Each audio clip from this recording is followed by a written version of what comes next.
Hi, this is Jim McConnell coming to you from LEHQ here in Redmond, Oregon. Today we're going to discuss the difference between our new light, the LED Dot Mini, versus our great and well-trusted light, the LED Dot.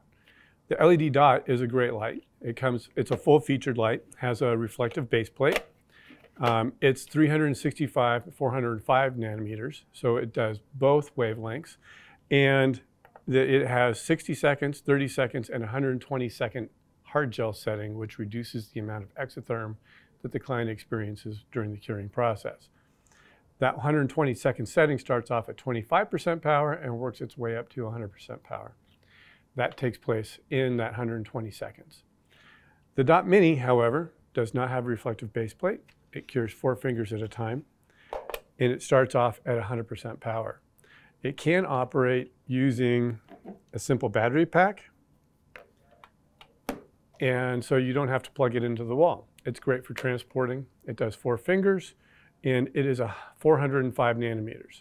So that's the only wavelength that it is. The question you might have at this point is, how well does a Dot Mini cure compared to the LED Dot? Well, I came prepared. We have samples. So what these are, it's just a little swath of our perfect white gel put onto a form and cured in the LED Dot, and then also cured in the LED Dot Mini. And what we do when we measure that is we cure up the piece of gel, and then once it's been cured, I cleanse off the sticky layer and I use the micrometer to measure how thick that is. I'm getting 23 thousandths of an inch. So in the Dot, we got 23 thousandths. In the Dot Mini, we got 26 thousandths of an inch. So the difference between them is about 10%. Excellent results, especially considering that this is a fraction of the price of the LED Dot. The intensity of the LED Dot is very, very good, but the intensity of the Dot Mini is equally as good, if not slightly better than. We'll put up a graphic here on the screen where you can see that the wavelength of the Dot is dual band, and the wavelength of the Mini is a single band at 405 nanometers.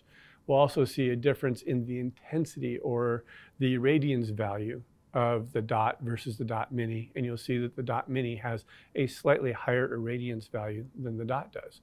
So all of that said, the Dot Mini, for its fraction of the price, is quite a nice value, and it does a very, very good job.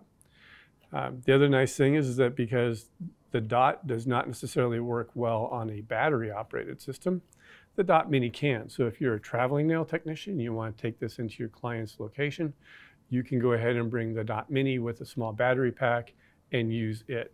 Larger battery packs will last you longer than a small one will, but either one will work just fine.